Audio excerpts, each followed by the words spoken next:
Hey guys, Demo back with you and my 2 cents on fantasy football in the NFL so far. Crazy first couple of weeks. A lot of teams doing well that you didn't expect. A lot of good teams losing to teams you didn't expect to lose to. Arizona, for instance, upsetting New England. Just shows to show you never know. So same thing with your fantasy team. You got a couple of guys that probably aren't doing as good as they should, and some guys that are probably you didn't expect to do good and that are killing it right now. But that's the way the cookie crumbles. It's just the way things go sometimes.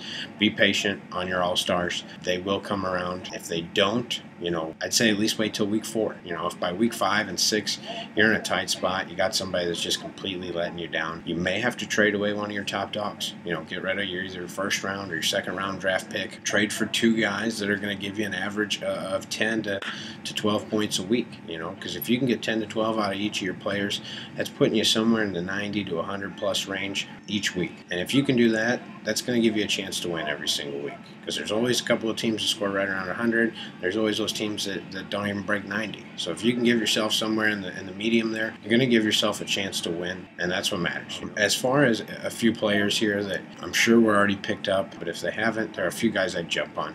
Ogletree out in Dallas, he's going to benefit. He's got 2 all-star wideouts out there with Miles Austin and Dez Bryant. So him being the third choice, if you remember, Laurent Robinson last year did very well out there as well. So that's a guy that's probably going to get you a consistent, hopefully 10 to 12 points, 50 yards and a touchdown, or maybe just 110 yards. Either way, you're going to benefit from the points there. 2 other guys I like, Brandon LaFell and Danny Amendola. Neither one of them are owned in over, I want to say 60% maybe, give or take. Don't hold me to that. Most of them are available in most leagues though. Both of those guys are doing really well. Cam Newton has a very high-powered offense. He's passing a lot more than he has last year. And with Steve Smith being on one side, Brandon LaFell tends to only get single coverage, and he's picking up the yards. So I definitely grab him and Amendola. It's crazy that I would even say the Rams or somebody other than Steven Jackson on that team is worth owning. But you know what? The first 2 games, they've shocked the world. They almost beat Detroit. Probably should have. And then they beat Washington last week. So, if they can keep games close and Sam has to keep passing the ball, somebody's going to benefit. And Amendola is a clone of Wes Welker.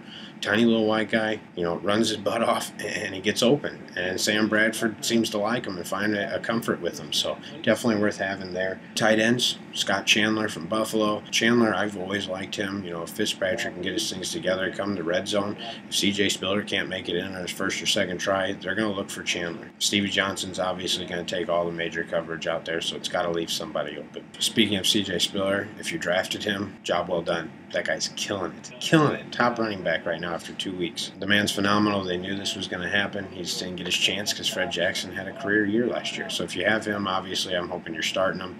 If some chance he's available in your league, I would grab him immediately. A couple other guys, Alfred Morris may be available in your league, along with Stephen Ridley. It's crazy. I never thought I would ever say this. A running back from New England and from Washington both seem to be consistent. Well, hell must have frozen over. But truth be told is they're both putting up consistent numbers. So if you're having a little trouble with depth as far as running backs on your team, if they're available, grab them. And they're worthy of a number 2 spot, or if you start 3 or you have a flex, depending on their matchup, they're worthy of starting there. I may even consider starting Alfred Morris every week because Washington in the first 2 weeks has put up consistent numbers and have a good offense. So I got a couple of quarterbacks.